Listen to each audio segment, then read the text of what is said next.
Buenas noches, chicos. Estamos hoy en el podcast Cuerpos en Diálogo, un podcast creado por mí, que soy Wilson Navarrete, periodista e historiador, y quiero hoy hablar de una investigación que realicé sobre el cuerpo, la cultura y la sociedad, y cómo se concibe este en estos dos ámbitos. ¿Listo? Digamos que como en pequeño resumen, mi investigación arrojó que el cuerpo humano no es visto únicamente como un ente biológico o para aplicar prácticas de medicina, sino que es una construcción social que se ha moldeado a lo largo de los años, desde civilizaciones muy antiguas hasta hoy en día. ¿Listo? Y para complementar este tema, voy a presentar a la antropóloga Lady Rojas. Buenas noches. Hola, buenas noches. Mi nombre es Lady Rojas, soy antropóloga y estoy encantada de estar aquí hoy para discutir un tema tan interesante como es el cuerpo y la corporalidad. A través de toda mi experiencia en la antropología he podido observar cómo el cuerpo no es solo una entidad biológica, sino también como un constructo social y cultural que varía enormemente entre diferentes sociedades y épocas. Muchas gracias por la invitación y estoy ansiosa por compartir mis perspectivas sobre este fascinante tema. Muchas gracias, doctora Lady. Ahora vamos a dar paso a un cirujano muy reconocido, el doctor Dylan Sandoval. Wilson, buenas noches, muchas gracias por tu invitación. Estoy encantado, igual que mi compañera Lady, de poder estar en este programa tan maravilloso y poder hablar de algo tan importante que puedo ver en mi profesión a diario, es esa importancia del cuerpo como algo que influye en la sociedad, como algo que podemos mejorar y que se puede desarrollar de muchas maneras. Vale, muchas gracias por la intervención, doctor Dylan. Ahora vamos a presentar a la sexóloga Laura Osorio. Buenas noches, ¿cómo están? Mucho gusto. Mi nombre es Laura Osorio, una de las invitadas del día de hoy. Y pues quería compartirles una frase muy importante enfocada desde la parte de la sexología, y es que el cuerpo debe ser entendido como un documento de narración y de lenguaje a través del encuentro. Listo, muchas gracias. Esperamos ahorita poder ampliar esta idea. Y por último, damos paso a la enfermera Juliana Corredor. Buenas noches, un placer para mí estar acá. Eh, Teniendo en cuenta que la belleza no tiene un tamaño, ni un color, ni una forma, pero pues sí tiene un precio. Esto lo pagamos con nuestra salud, tanto física como mental. Para mí es un placer estar acá y poder debatir con ustedes sobre todos estos temas tan importantes como lo es la corporalidad y el físico al nivel de salud. Muchas gracias por tu intervención, Juliana. Listo. Entonces, como vemos, he traído a cuatro expertos desde varios puntos de vista donde vamos a analizar el cuerpo, la cultura y la sociedad. Listo. Entonces, bueno, para comenzar y como para entrar en contexto, entonces en mi investigación yo escribí que el cuerpo, además de ser un constructo social, también se ha percibido como un lienzo, como una forma de expresar arte a través de tatuajes, a través de pinturas, como lo vemos en diferentes culturas antiguas y modernas. Y también he visto y he evidenciado que las redes sociales hoy en día juegan un papel fundamental en la percepción y en la construcción de lo que denominamos cuerpo hoy en día. Y para eso les quiero presentar esta imagen y que empecemos a debatir en base a ella. ¿Listo? Esta imagen que nos refleja, esta imagen nos refleja una chica que se va al espejo, pero entonces esto, como vemos, no es como realmente ella se ve, sino que esto es un trastorno de dismorfia corporal. Esto se da hoy en día porque a partir de la presión social que se ejerce de cómo debe ser tu cuerpo, entonces la gente empieza a obsesionarse con la forma del cuerpo, que estamos gordos, que estamos delgados, los hombres haciendo ejercicio, tratando de verse más fuertes, las mujeres cuidándose la piel, que las estrías, que aquello. Entonces, digamos que este es un problema de salud mental que se está evidenciando hoy en día, que nos puede llevar a grandes complicaciones que más adelante explicaremos. ¿Listo? Entonces, a partir de esta imagen de la dismorfia corporal, entonces quiero preguntarles, sobre todo a la antropóloga Lady Rojas, ¿qué significados se atribuyen a las diferentes partes del cuerpo y a las funciones corporales? Mi querido Wilson, hay que partir de que el cuerpo humano no existe en un vacío cultural, ¿cierto? Se constituye a partir de unas normas y unos valores que nos implican la sociedad, nos impone la sociedad. Si observamos la historia, pues los estándares de belleza y pues la percepción del cuerpo han cambiado drásticamente según el momento histórico y pues el contexto cultural. Eh, por ejemplo, en el Renacimiento, los cuerpos voluptuosos eran símbolo de estatus social, ¿sí? De salud, ya que indicaban pues un acceso a alimentos, una abundancia en general. En cambio, en la actualidad, pues vemos que la delgadez a menudo pues, es celebrada como un ideal de belleza, ¿cierto? Tiene como una influencia por los medios de comunicación, la moda y también las industrias del entretenimiento. Pero lo que hay que analizar es que más allá de la estética, el cuerpo también se constituye en relación con los roles de género. Las expectativas de que los hombres sean musculosos, de que las mujeres sean delgadas, y pues también suave refleja cómo la sociedad dicta qué es lo deseable y lo aceptable según el género. Pero estos ideales están reforzados a través de la publicidad, de las redes sociales y hasta las prácticas religiosas, afectando profundamente cómo las personas se ven a sí mismas. Para eso yo quería mostrarles este recurso visual, por así decirlo, que tenemos acá, donde vemos cómo anteriormente, estamos hablando más o menos en el siglo XV, siglo XVI, los estándares de belleza de esta época eran diferentes, ¿cierto? Miran cómo los cuerpos, podemos ver aquí como en esta pintura de la parte izquierda de Tiziano y en la parte derecha de Botticelli, muestran lo que es los cuerpos femeninos voluptuosos y de formas redondeadas, ¿cierto? Eran considerados el ideal de belleza, como decía yo anteriormente, simbolizando la riqueza y la fertilidad, como vemos en las pinturas de aquella época. Podemos ver que hoy en día, ya si tenemos imágenes, para que me colabores, imágenes actuales de la sociedad del siglo XXI en adelante, muchas sociedades modernas ya ven la delgadez extrema, el tono muscular en los hombres definido y pues la piel perfecta, son altamente valorados debido a la influencia, como decíamos, de los medios de comunicación, las redes sociales y la industria de la moda en general. Podemos ver, por ejemplo, aquí incluso ya una delgadez extrema en la antigua pasarela de verano pasado de Gucci, como ya son unas modelos que pasan a la delgadez extrema, ¿no? Y estos son los estándares de calidad de hoy en día, bueno. Pero también tenemos otra percepción diferente, como es el de viéndolo desde la diversidad cultural, ¿cierto? Entonces, es como el cuerpo lo perciben desde la diversidad cultural. Por ejemplo, en algunas culturas indígenas de África y Asia, los cuerpos más grandes son considerados atractivos porque representan bienestar y capacidad pues de sobrevivir en tiempos difíciles. Un poquito parecido a la edad antigua, ¿no? Tienen la capacidad de sobrevivir, como digo, en tribus como los Padau, que es la imagen la que estamos viendo en Tailandia y Birmania. El cuello alargado es un símbolo de belleza y estatus, y las mujeres usan una serie de anillos de metal alrededor de su cuello para lograr esta apariencia. Para ellos asemeja a la belleza, ¿no? De su estándar cultural. Listo, muchas gracias, doctora Lady. Claro. Dylan, dinos qué piensas acerca de este tema, ya desde tu enfoque como cirujano plástico. ¿Cómo concibes el cuerpo, sí, y las funciones corporales? Pero además también quiero que me digas, desde tu punto de vista, cómo se construye social y culturalmente el cuerpo hoy en día. Es un poco complejo, Wilson. Mira, hoy en día en nuestras sociedades cada vez son más similares entre sí. Cada vez es algo más estándar lo que consideramos belleza y la construcción social va más enfocada a lo que consideramos atractivo, digámoslo de esta manera.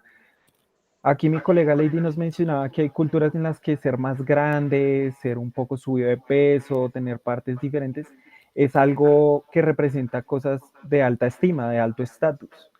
Pero si nos fijamos un poco con más atención, esto también puede acarrear otros problemas diferentes, que la gente quiere cambiar, quiere mantener un status quo, digámoslo, de lo que es un cuerpo que es más, ¿cómo te lo explico? Que es algo más fácil de ver, más fácil de mantener, algo que ayuda a tener salud y que las personas quieren cambiar cada vez más, ¿sí?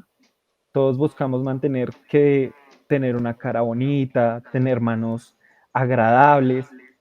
Aparte de todo esto, pues entendemos que todo esto tiene una construcción que te dice, tu rostro representa tu imagen frente al mundo.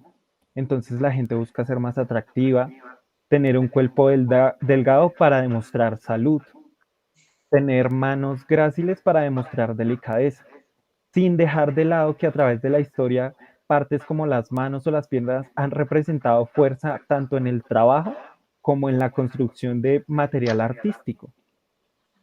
Nos representa algo muy grande, muy amplio, pero hoy en día queremos mantener todo bajo un control y un estatus más estable, que tampoco nos vaya a generar una alteración de la salud. Mi colega nos mencionaba la delgadez extrema, pero es que si nos vamos hacia el otro extremo, una persona que tiene más peso va a poder representar mayores problemas en un futuro. Entonces es un poco complejo mantener esa cultura sabiendo que nos puede perjudicar más adelante.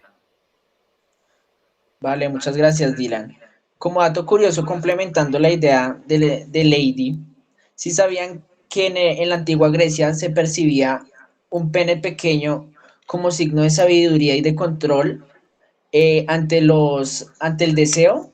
Cosa contraria que se percibe hoy en día, donde la virilidad del hombre se determina por el tamaño de su pene. Y entonces, hablando de este tipo de temas, quiero dar paso a la sexóloga Laura para que nos conteste estas mismas preguntas. A partir de tu pensamiento y de tu profesión, ¿cómo se construye social y culturalmente el cuerpo? ¿Qué funciones se le da a las partes del cuerpo y cómo esto afecta a las personas desde la parte emocional más allá de lo sexual? Claro que sí.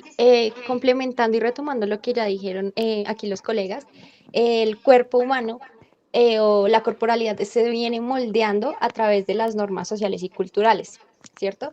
Estas normas nos establecen unos estándares o lo que nos dice que es normal, bello y deseable dentro de una sociedad. Entonces, esto influye en cómo las personas experimentan y conocen su cuerpo, aceptan su cuerpo, ven su cuerpo y, digamos, manejan su corporalidad. Principalmente les traje unas cuatro como principios o situaciones que ocasionan que, digamos, esto se vea influenciado. Principalmente la educación sexual, que implica como ese conocimiento, esa autopercepción de poder conocer mi cuerpo y poder saber cómo me expreso, cómo me muevo, cómo me visto, cómo me comporto con él. ¿Sí? Digamos que si este, esto no se está, digamos, estimulando, se empieza a formar como ese tipo de tabús que nos implica la religión, que ya se empieza a hablar del cuerpo, de la sexualidad como un acto impuro, pecaminoso, a través del morbo y ese tipo de cosas. Los medios de comunicación influyen demasiado en el siglo XXI y es que ellos nos presentan unos cuerpos y unos estereotipos demasiado irreales, ¿sí? Y esto afecta la autoestima de quienes consumen este tipo de redes sociales o de información visual. Em, pues esto empieza como a acarrear de que no estoy conforme con mi cuerpo, eso es la belleza, si es que se ve bonito una persona, y entonces aquí empezamos a tocar temas que son más emocionales y esto es lo que principalmente influye en el estado de ánimo y en el desarrollo de trastornos alimenticios y mentales como la ansiedad y la depresión. principalmente lo que es las experiencias y las interacciones con otros, lo que viene a ser la pareja, eso de que me gusta una persona y entonces cómo me concibe esa persona, me veo bonita, me vería atractiva, cuáles son sus gustos, será que le gusta mi color de pelo, mi cara será bonita, el color de mis ojos será acorde a sus estándares de belleza. Y entonces ahí la gente empieza a hacer ese tipo de preguntas de cómo te gustan las mujeres, cómo te gustan los hombres. em, ¿Prefieres que sea alta, que sea bajita, que sea delgada?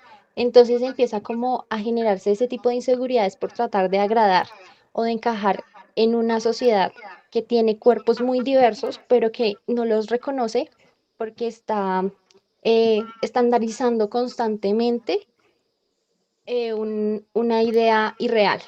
Y pues esto nos empieza a generar o a fomentar problemas de autoaceptación. Otro ítem muy importante es la identidad de género, ¿sí? Esa identidad de género es el medio por el que uno quiere expresar en la sociedad sus funciones y su identidad principalmente. Y entonces, en términos de género, esto influye en la aceptación o en el rechazo de ciertas identidades que ya están preestablecidas, alterando, digamos que la autoimagen y la persona empieza como a mirar qué quiere, qué no quiere, qué acepta, qué no acepta. Y de aquí parte como principalmente lo que vendría a ser la discriminación. Cabe aclarar que esta identidad de género no siempre coincide con el sexo que se obtiene al nacer. Eso vendría a ser principalmente como la primera pregunta que hiciste, que es cómo se construye esa corporalidad socialmente. Cuando nosotros hablamos de qué funciones se le atribuyen a las diferentes partes del cuerpo, podemos iniciar principalmente por lo que son los genitales. Entonces, actualmente, cuando hablamos de el pene, dependiendo su tamaño, entonces empezamos a hablar de que es poder, del poder, de que es muy viril, de que es más masculino. Y entonces, digamos que empiezan esos términos de comparación que desencadenan problemas de ansiedad y autoaceptación consigo mismo. Ese es como uno de los principales eh, conflictos cuando se habla del hombre. En cuanto a lo que es la vagina, pues está relacionada principalmente con lo que es la fertilidad a lo largo de los años y su sensualidad y en algunos contextos, principalmente la parte religiosa, de esto se está dando por unos tabús. Entonces, que podemos decir que la forma como se percibe la corporalidad y la sexualidad de la mujer y de sus órganos es un poco más guiada por unos mitos culturales que se han venido estableciendo a lo largo de la historia y que limitan el poder ver esa diversidad o limitan a esas mujeres a poderse expresar o vestir como ellas desean. En cuanto a lo que es los senos, pues lo que sería la parte sexual y la maternidad, sin embargo, también puede ser un objeto de observación y juicio. No sé si de pronto han escuchado algún comentario de que las mujeres salen sin brasier en la calle y entonces empiezan a hacerle cierto tipo de comentarios y se justifica diciendo es que no llevaba brasier, es que se le veían los pezones, es que es una vulgar y ese tipo de cosas. El cuerpo en su totalidad nos genera, nos representa una autoestima y una identidad. Y nuestras culturas empiezan a valorar unos cuerpos más que otros, dependiendo de pues, los estándares que vayamos estableciendo. El cuerpo también lo podemos ver desde la función sexual y el placer, eh, y también nos afecta mucho la salud y la enfermedad. Entonces, cuando uno se expresa de un cuerpo, como es que se ve gorda, es que se ve flaca, o digamos, nuestros familiares, ya un momento, Lady, nuestros familiares empiezan a decirnos, no, es que con esa ropita, usted toda flaquita, parece boba en fiesta, o no, mire que quedó como un tamal mal embutido, está muy gorda, como ha subido de peso. Eso empieza a influir mucho en el desencadenamiento de problemas de salud y enfermedad. Sigue, Lady, te damos la palabra. Sí, en eso estoy de acuerdo con Laura, pero también hay que analizar que pues estas partes están rodeadas de tabúes y mitos, ¿no? Que afectan pues de manera significativa la forma en que las personas viven su sexualidad y se relacionan con sus propios cuerpos. La forma en que se interpretan culturalmente con estos órganos pueden influir en las políticas de salud reproductiva y en la misma educación sexual y en la autonomía pues corporal de esa persona, generando en muchos casos opresión o limitaciones solo por la falta de conocimiento también. Yo pienso que es clave analizar no solo las funciones pues biológicas del pene y la vagina, como decía aquí mi querida sexóloga, sino también cómo estas interpretaciones culturales influyen en las relaciones sociales y los mismos roles de género, y también en las relaciones e identidades individuales en todos los contextos de cada persona. Vale, muchas gracias por esa intervención, Lady. Muchas gracias, Laura.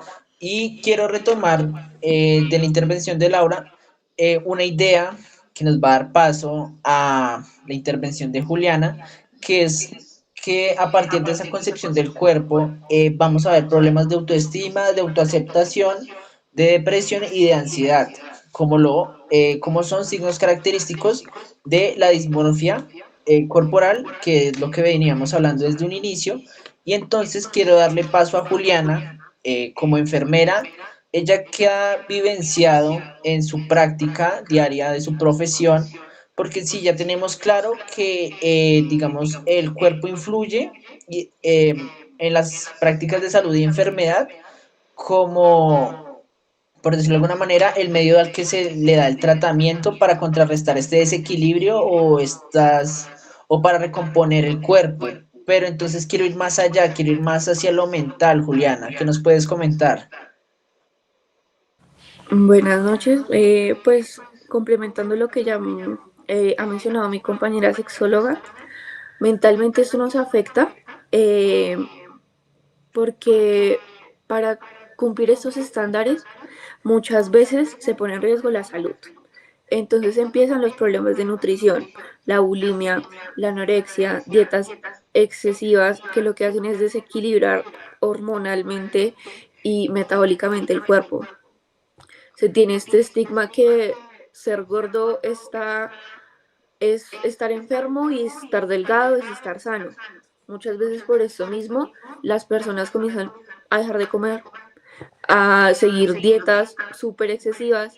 Esto nos lleva a una desnutrición, a deshidrataciones o cuando hacen un ejercicio excesivo nos puede llevar a lesiones que vemos diariamente por este afán y esta necesidad de perder peso lo más pronto posible. También lo vemos por el lado de muchas personas con el autoestima súper bajito que empiezan a ir al gimnasio buscando como esta solución.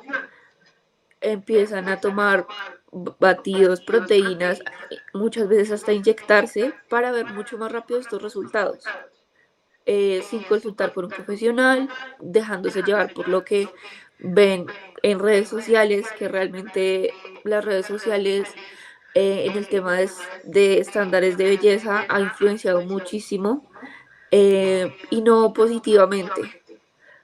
Eh, digamos que ahorita está muy el tema de gimnasio y todo el mundo va al gimnasio, siguen rutinas que encuentran, muchas veces no lo hacen eh, según sus cuerpos, según sus capacidades físicas, sino simplemente por cumplir un estándar.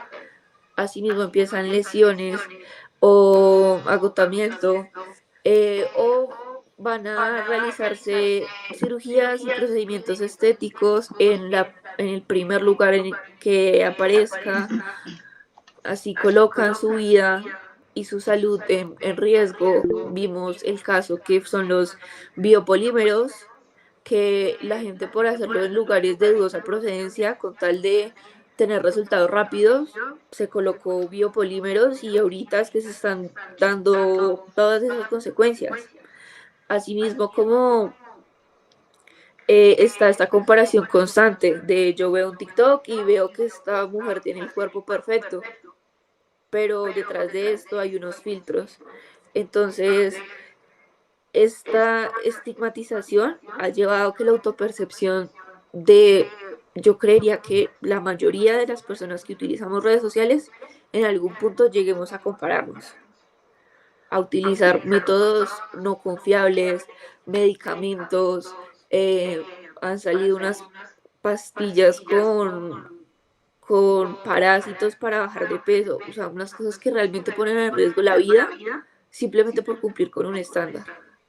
Entonces, pues compañero Dylan, ¿qué quieres complementar? Bueno, como tú bien lo mencionas, siento yo que es más una falta de control de nosotros como sector salud, guiar a las personas en ese cambio por lo ya estandarizado socialmente de qué es bueno y qué es malo respecto a la estructura, a una forma de ver el cuerpo humano. Digamos nosotros, tanto tú como personal de enfermería como yo personal médico, tenemos esa facilidad de informar a las personas cómo es una manera correcta de llevar la transición de lo que quieren cambiar, de lo que quieren mejorar. Si es una condición física que es bueno en cuestión de alimentación, cómo llevar una vida saludable, cómo bajar de peso correctamente sin estar utilizando medicamentos o haciendo utilización de parásitos, como tú lo bien lo mencionabas ahorita.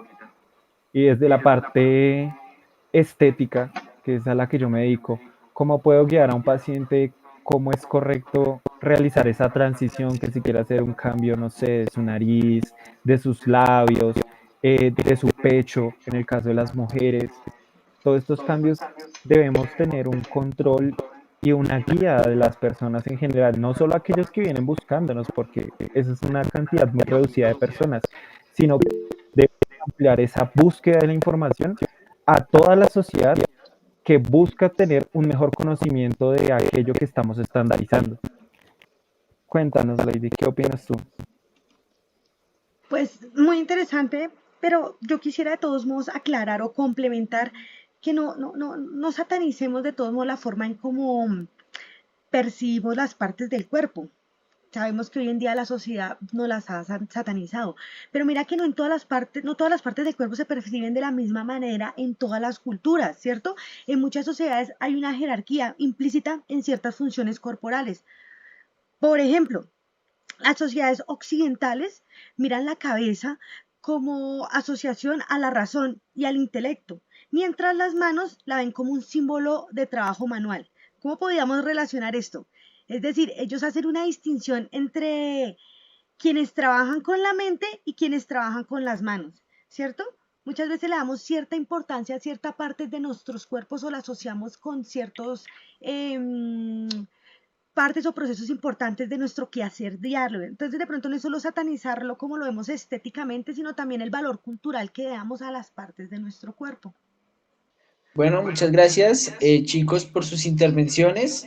Entonces, ahora como a manera de conclusión del tema, el motivo de mi investigación era evidenciar todo esto que hemos ido hablando a lo largo de esta charla. Y podríamos decir que en resumen, digamos que cuerpo sí es una concepción social que se da a través de algunos aspectos como los económicos, los culturales, los sociales, en diferentes épocas. Listo, ya hemos visto como un recorrido a través de las épocas de cómo se concibe el cuerpo y de cómo hoy actualmente las redes sociales y algunos otros aspectos nos afectan como nuestra imagen corporal y como iniciamos la charla hablando de la dismorfia corporal. ¿Listo? Entonces, a manera de invitación, quiero proponerles que hagan una corta y pequeña conclusión o una pequeña reflexión en base a todo lo que hemos hablado. ¿Listo? Entonces doy paso a Dylan. Gracias, Wilson. Bueno, desde la parte estética, como lo hemos visto, el cuerpo pues es una construcción social, ¿no?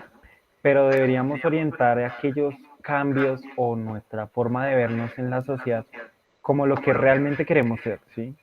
Entonces, si queremos buscar un cambio físico de bajar de peso o aumentar de peso para tener mejores cualidades, cambiar alguna parte de nuestro rostro o demás, debemos considerar no porque la sociedad nos diga que así debe ser, sino porque nosotros sentimos esa comodidad frente a ese cambio. porque sentimos que es algo que es para mejor en nosotros mismos y no dejarnos guiar por esos estigmas que establecemos en sociedad de qué es bueno y qué es malo, sino orientar todo esto a nuestra propia felicidad, de lo que realmente queremos ser. Muchas gracias, Dylan, por tu intervención y por tu conclusión. Ahora doy paso a Laura. Bueno, teniendo en cuenta todo lo que ya hablamos a lo largo de la charla, podemos concluir que no existe un cuerpo ideal y que esta búsqueda es errónea y que nos conlleva principalmente a problemas de salud física y mental. Quería dejarles una reflexión y es que hay que entender que existe una diversidad corporal, como, así como existe una diversidad cultural, existe una diversidad corporal. Y es importante empezar a reconocernos a nosotros mismos y aceptarnos y empezar a generar esos cambios que queremos tener en nuestra salud, pero sin dejarnos guiar por lo que nos establezcan socialmente. Es muy importante que nos reconozcamos y reconozcamos esta imagen positiva de nosotros. También es un llamado a aquellos que por medio de sus comentarios o sus frases estigmatizan a los demás, y esto nos ha pasado a todos. En algún momento lo hemos hecho, nos hemos referido a algo o a alguien de alguna manera que ha generado que se presenten alguna especie de trastorno o de afectación en su autoestima. Entonces es muy importante que empecemos a como a respetar y a medirnos un poco en la forma como nos expresamos ante los demás sobre su apariencia física. Vale, muchas gracias, Laura. ¿Qué conclusión nos dejas, Juliana? Bueno, yo más que una conclusión voy a dejar una invitación a que estos cambios que queramos realizar los hagamos acompañados, con un acompañamiento tanto médico, por parte del personal de la salud, como el psicológico. Pues para que estos cambios realmente los hagamos por un tema de que, como dijo mi compañero, de que lo queramos, que sea algo que beneficie nuestra autoestima y no por querer cumplir con un objetivo de la sociedad, que sea algo para nosotros, por nosotros y no por lo que está impuesto. Así sea que para la sociedad esté loco, si para nosotros está bien y psicológicamente nos va a ayudar, que sea realmente algo profesional, que se realice en las mejores instituciones, de la mejor manera, donde no se ponga en riesgo la salud, ni física. Vale, vale, muchas gracias, Juliana. Interesante intervención y interesante conclusión. Y por último, damos paso a Lady. Bueno, para concluir, yo creo que, insisto, el cuerpo es una construcción social, como hemos dicho todos, ¿cierto? Que influye en cómo nos percibimos y cómo entendemos la salud, la enfermedad y los roles de género. Las interpretaciones simbólicas del cuerpo van a variar según la sociedad, generando estigmas y barreras. Lo importante y lo que debemos recordar siempre es respetar la diversidad y promover una visión inclusiva. Muchísimas gracias por la invitación, Wilson. Esperamos que esta reflexión haya sido de mucha ayuda para todos. Vale, muchas gracias. Muchas gracias a todos por sus intervenciones. Muchas gracias, Laura. Muchas gracias, Dylan. Muchas gracias, Juliana. Y muchas gracias, Lady Joana, por hacer parte de este espacio, este conversatorio. Recuerden que este fue el podcast Cuerpos en Diálogo. Y les reitero las gracias, expertos, por acompañarme en este tema y por ampliar los puntos de vista acerca de mi investigación. Con todo gusto, muchas gracias por la invitación. Hasta luego. Muchas gracias, Wilson, colegas. Hasta una próxima ocasión. Muchas Gracias, gracias. colegas. Hasta luego. Hasta luego, muchas gracias por la invitación. Que estén muy bien.